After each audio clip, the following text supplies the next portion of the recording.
약간의 서론이 좀 필요할 것 같아서 서론을 잠깐 말씀드리겠습니다. 1996년 1월 첫째 주일날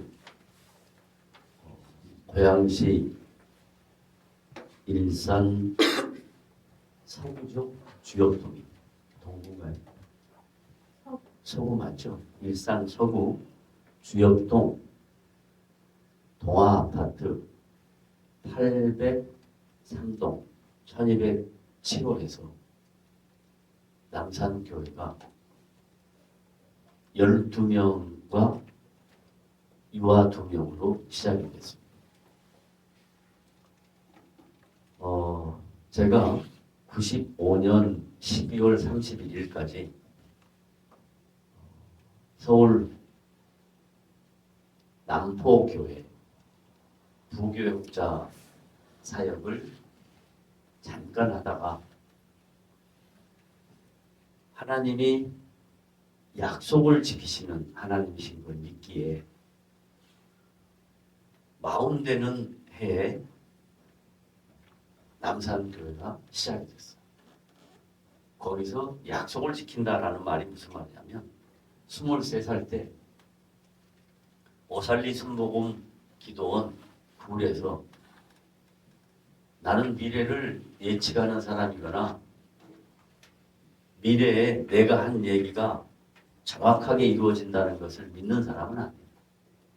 그런데 그때 40되면 목회를 하겠다라고 하나님께 서원을 했어요. 내가 어떻게 신학교 과정을 마치고 목사가 돼서 17년이라는 세월이 지난 후에 개척을 할 거라고는 꿈에도 생각을 못했어요. 그런데 기가 막히게 하나님이 40되는 해 1월 첫째 주일날 아파트에서 예배를 시작하게 하셨어요. 그때 제가 섬기던 교회 담임 목사님 그리고 교회에서 성도도 빼주고 교회 후원도 재정적으로 많이 해주겠다 약속을 하셨어요. 근데 저는 원치 않았어요. 성도도 해주지 않아도 좋고 돈을 후원해주지 않아도 좋다. 나만 나갈 수 있도록 배려해달라. 그래서 하나님만 의지하고 그냥 6가정이 그리고 애 둘하고 저희 애들 둘입니다. 하고 시작을 했습니다. 매주마다 멤버들이 많아져서 급기야는 아파트에서 예배를 도저히 드릴 수 없는 상황이 됐는데 대하동 2232번지 대명 4단지 아파트 앞 상가 3층이 그때 당시 어떤 상황이었냐면 허벌판이었습니다. 아무것도 없었습니다. 아무것도 없었습니다. 왜 그곳으로 갔냐? 교회 없는 곳을 찾아서 간다라고 해서 거기를 갔습니다. 그런데 하나님이 그 예배당을 매입할 수 있도록 하셨고 2월 25일 날 여기 창립기념일 꽃보낸 남포교회에서 담임 목사로 수고하셨던 박영선 목사님, 지금은 은퇴하신 목사님이 오셔서 설립 예배를 드린다 했습니다. 그때 저는 너무너무 놀라운 일들을 경험했습니다.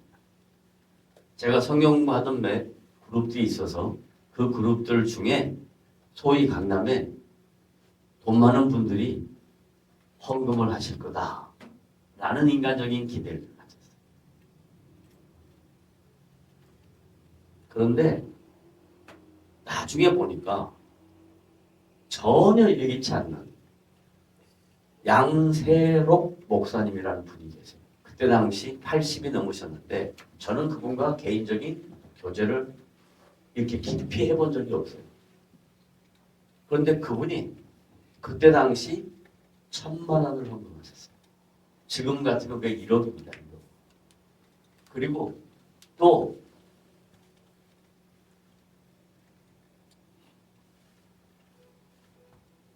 영음사라고 이창숙 권사님 계셨는데 그분의 오빠되는 이창업 장로님이 충현교회 장로님이셨는데 나는 그분 얼굴도 모릅니다. 근데 그분이 또 1,000만 원을 하셨어요. 그래서 그날 예배 오신 분들의 헌금으로 그 3층 예배당 공사하고 3층 예배당 매입하고 하는 금액이 싹 다 처리되는 그런 놀라운 역사가 있었어요.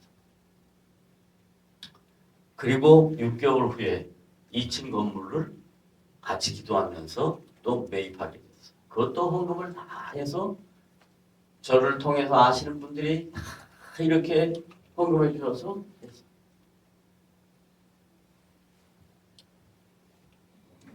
그렇게 대화동 시절이 참 놀라운 은혜의 시절이었고 역사가 많이 일어났던 곳이었는데 역사의 현장에 계신 우리 지금 현재 권사님들 여기 계신 권사님들 전부 다 각자 저와 신앙적인 관계로 맺어져 있는 끈입니다. 두 분 권사님 몸이 불편해서 3층으로 걸어 올라오지를 못하셨습니다. 또한 94세 된 진임자 권사 소천하신 100세에 소천하셨는데 그분이 너무너무 놀라우신 분이에요. 정상적인 교육을 한 번도 받지를 못하셨어요.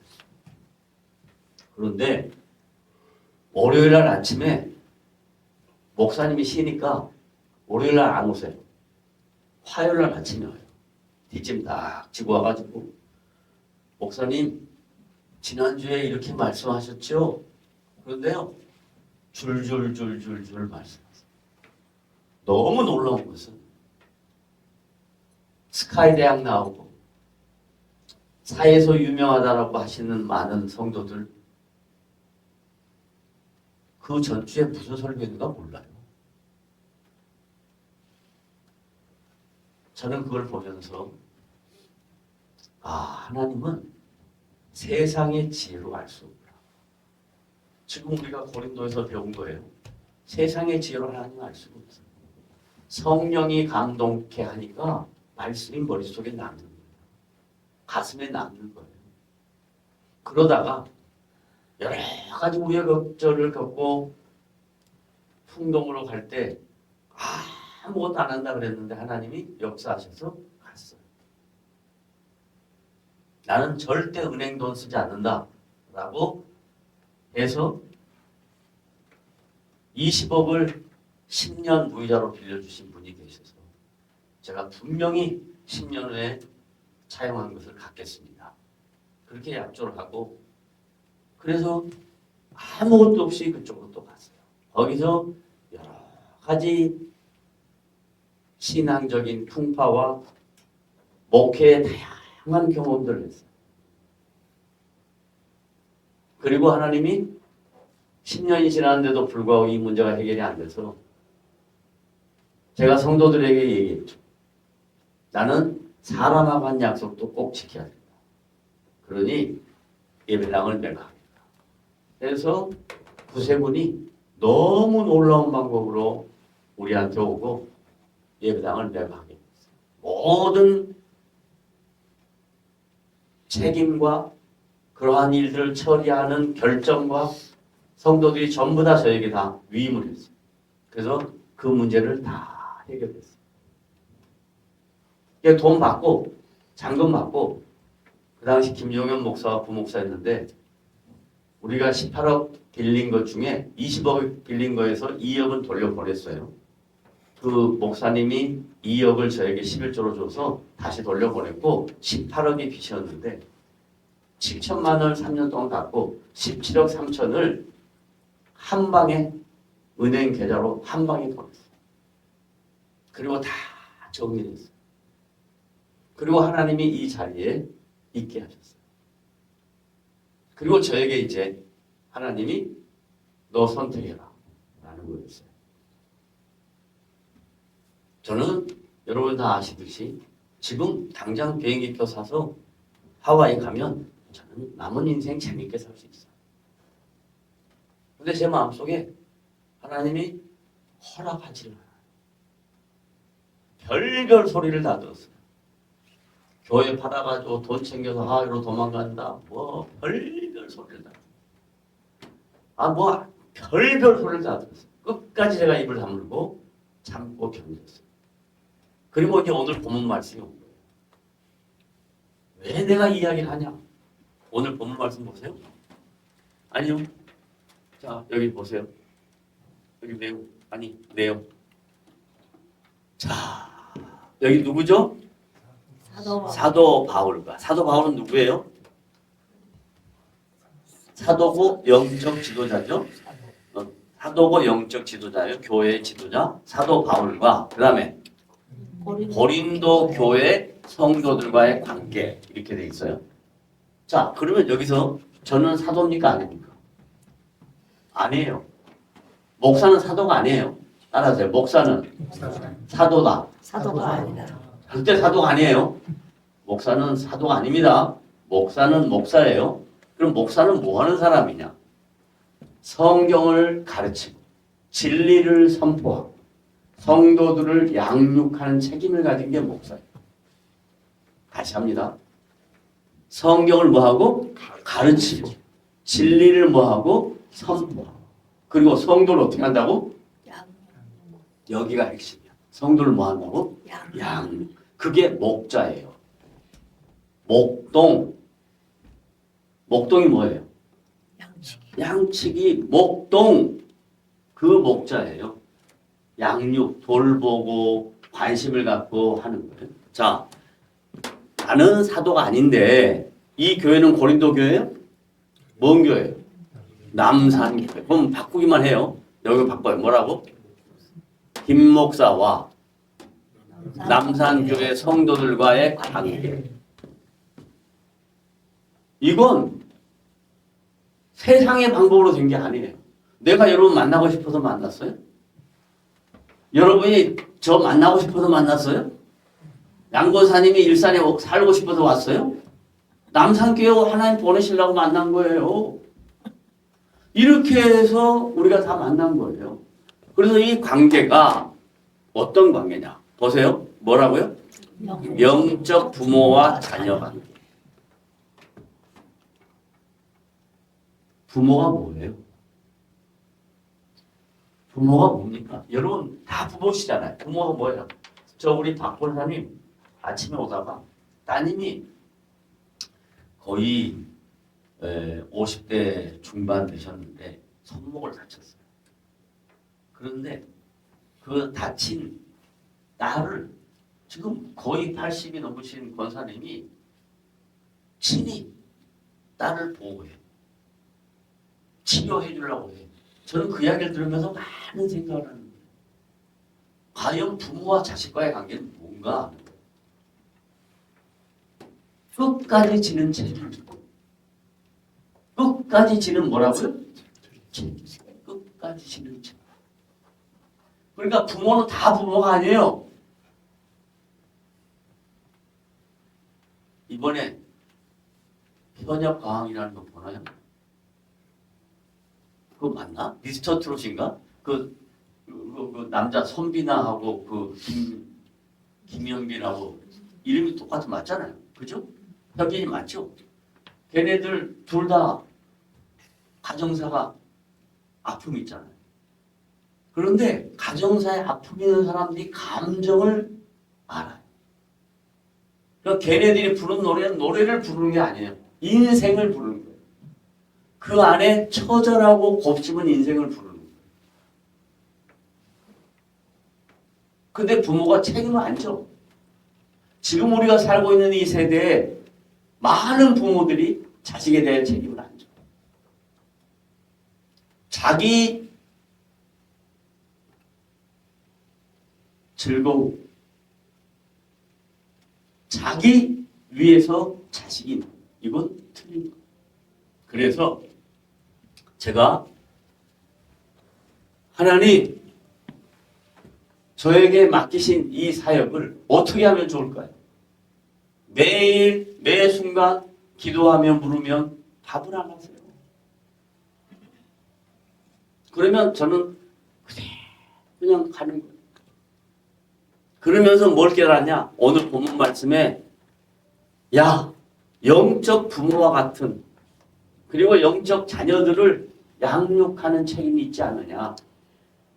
그걸 마음속 깊이 깨달아. 그래서 교회에 개척한 그 시간에 감격, 예배당 자리가 부족해서 계단에 앉아가지고 스피커 연결해가지고 성도들이 몰려올 때 그 감격, 풍동으로 예배당 옮겨가지고 나름대로 많은 사람들 앞에 대단한 목사다 하는 그런 얘기를 듣는 감격. 지금 제가 누리는 감격은 앞에 말했던 그 감격하고는 게임이 안 돼요. 제가 언제 제일 감격인 줄 아세요?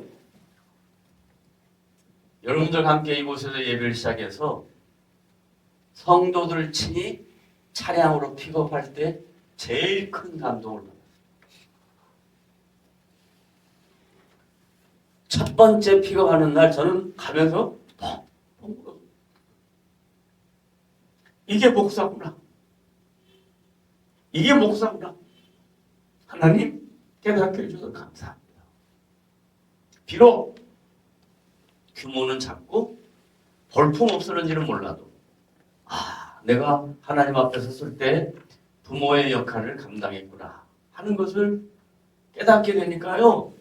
그 감격은 개척했을 때 사람들이 몰려왔을 때 큰 예배당에 게임이 안 돼요. 그래서 제가 제일 기쁘다 그래요. 그러면 이 말을 잘 이해를 못해요. 우리 성도들도 이해를 못하고 다른 사람들도 다른 목사님들도 저한테 그래요. 격려하는 마음으로 목사님 어떻게 지내세요? 아니요, 전 정말 즐겁게 재밌게 지내요. 이해를 못해요. 제일 기쁩니다. 왜 그런가? 오늘 본문 고린도전서 4장 14절 말씀 보세요. 자, 다 같이 시작. 네. 내가 너희를, 내가가 누구예요? 바울이. 너희가 누구예요?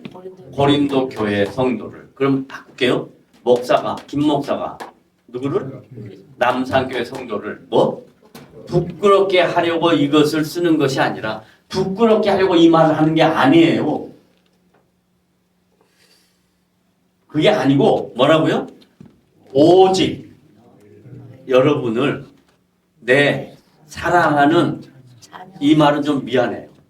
저보다 연세대가 많은데 자녀라 그러면 미안하지만 영적이라 그랬으니까 사랑하는 자녀같이 뭐 하는 것이다? 권하려 하는 것이다. 여러분 보세요. 부모가 자녀에게 윽박지르면 거꾸로 가죠. 권면한다는 것은 뭔 말이냐면 그 편에 서준다는 거예요. 그 사람의 입장을 배려한다는 거예요. 그 사람의 아픔에 동참한다는 거예요. 여러분이 연세 드신 분들이 교회 찾아가려면 얼마나 힘들겠어요? 누가 받아주겠어요? 저는 그 마음을 헤아릴 거예요. 그 다음에 15절 시작. 그리스도 안에서 1만 스승이 돼. 그러니까 교회 일품 많다 적다? 많단 말이에요. 일산의 교회가 얼마나 될 것 같아요? 한번 말해봐. 일산의 교회가 얼마나 될 것 같아요? 수백 개. 몇 개? 1000개. 1000개 조금 넘었어. 1200개 됩니다. 1200개요? 네. 오. 고양시. 그러면 고양 그리스도 안에서 고양시에 뭐 1200개 영적 스승이 있으되 뭐요? 아, 아비는 많지 않아. 여기서 제가 깨진 거예요. 아비는 많지 않다. 책임을 지는 사람은 많지 않다. 왜요? 전부 다 많은 사람들이 지금 이 목회를 목사도 직업으로 생각하고 성도도 목사를 직업으로 생각합니다. 이 얼마나 가슴 아픈 현실인 줄 아십니까? 목사는 직업이 아니에요. 잘 들으세요. 목사는 직업이 아니에요. 여러 직업 중에 하나가 목사 아니에요. 목사는 직업이 아니에요. 뭐냐? 하나님께 부여받은 소명. 그래서 목사에게 월급 준다 그러지 않아요. 교회에서 목사에게 사례를 드린다. 고마움의 표를 한다 그러는 거예요. 근데 지금 목사들 대부분이 어느 교회에 임재에 가려고 할 때 처음에는 부름받아 나서니 뭐 어디든지 가오리라 그랬는데 어디서 우리 교회로 오라 그러면 조건이 뭐예요? 얼마 줘요? 보너스는요? 휴가는요? 이러고만 있어요. 이게 지금 우리 세대의 목회자의 현실이에요. 왜? 목사들이 사역을 직업으로 알기 때문에. 이건 직업이 아니에요.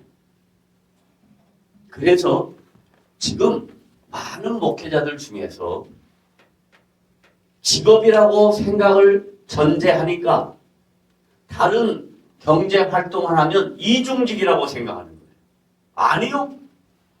하나님이 삶의 현장에 나아가서 그 세상 사람들의 모습을 보고 그들에게 복음을 전할 수 있는 간접적인 상황으로 우리를 끌어가고 있는 거예요. 그러니까 절대 이중적이 아니에요. 목사는 직업이 아니기 때문에 목사 외에 경제 활동을 하는 것은 가정을 책임지고 내가 가정의 주인으로서 리더로서 가정을 책임져야 된다는 책임감에 의해서 경제 활동을 하는 거예요. 그 다음에 성도들이 목사를 직업으로 생각해요. 그래서 매년 사례를 정할 때 그들은 사례라고 생각하잖아요. 목사의 월급이라고 생각해요. 그래서 장로들은 목사 월급 깎으려고 그러고 목사들은 월급 많이 받으려고 그러고 그런 갈등이 생기는 거예요. 저는 28년 목회하면서 장로님들에게 나 사례금 올려달라고 한 번도 한 적 없고 오히려 동결하세요. 동결하세요. 동결하세요. 그렇게 살았어요. 내가 일산 들어와가지고 남산교회를 섬기면서 거의 19년 동안 이사 다닌 것이 11곳이에요. 저에게 교회가 사택을 마련해 줬나요? 제가 사택 마련해 달라고 이야기했나요? 그런 얘기 해본 적이 없어요. 왜 이런 얘기를 하냐? 나는 내 마음속에 여러분들을 그리스도 예수 안에서 복음으로 내가 너희를 낳았다고 생각합니다. 저를 통해서 복음의 진실, 복음의 진리, 복음의 의미 이것을 알게 됐구나라는 것을 알아요. 여기 앉아 계신 우리 배용환 집사님 한마디 할게요. 10여 년 전의 일입니다. 일산 중앙시장 순댓국집에서 만났어요. 앞에다가 순댓국 넣고 한잔 하시려고 목사님 한잔 해도 됩니까? 아유 하세요. 그 대신 많이는 드시지 마세요. 그리고 거기서 저한테 뭘 질문했냐? 기독교에 대하여서 궁금한 것을 질문했어요. 그래서 제가 답을 했어요. 그리고 얼마 후에 교회에 출석하셨어요. 가정을 갖고 있는 남자가 부인과 같이 신앙생활을 하지 않고 교회에 혼자 출석한다는 건 굉장히 어려워요. 그런데 그 일을 끊임없이 하십니다. 어느 날 저를 초대를 했어요. 가서 식사를 갔더니 사모님이 식사를 너무 맛있게 음식 솜씨가 너무 좋아요. 거기서 저는 우리 선영 자매를 봤어요. 근데 하나님이 기가 막힌 방법으로 선영 자매를 부르시고 선영 자매가 꿈에서 주님을 만나고 그 주님이 보여주신 것을 그림으로 그리고 그림으로 그린 걸 저희가 보내줘서 저는 그것을 평생 간직하려고 이런 마음으로 제가 오늘 어쩔 수 없이 고린도전서 4장 14절부터 16절 말씀 때문에 이런 내용들을 진지하고 의미 있게 나누는 거예요. 마지막 16절. 그래서 결론이에요. 그래서 그러므로 시작. 내가 너희에게 권하노니 너희는 저는 여러분에게 본받으라고 하고 싶은 마음은 없어요. 딱 한 가지 본받는 게 있다면 끝까지 의리를 지키는 것. 저는 사람을 절대 내치지 않습니다. 그 사람의 필요에 의해서 늘 그 사람의 입장에 서서 생각을 해줘. 여러분 그거 본받아 주셨으면 좋겠어요. 상대방의 입장에 서서 생각해보고 그들의 마음을 헤아려보고 그리고 함께 가려고 하는 거 꼭 배웠으면 좋겠다 하는 생각이 듭니다. 저한테 배울 거 많잖아요. 왜요? 성질도 더럽고 성질도 급하고 그런데 그거 배우면 어떻게 하겠어요? 그건 안 돼요. 그렇지만 끝까지 의리를 지키고 견디고 함께 하는 것 본받아서 주님이 기뻐하시는 복된 성도들이 되시기를 주님의 이름으로 부탁을 드립니다. 아멘. 오늘 이 말씀은 제가 여러분에게 할 수 있는 말씀이고 어디 가서 할 수 있는 말씀은 아니에요. 이 말씀은 정말로 우리가 한번 깊이 나눠볼 말씀이다 라고 생각이 들어서 함께 나눴습니다. 기도하겠습니다.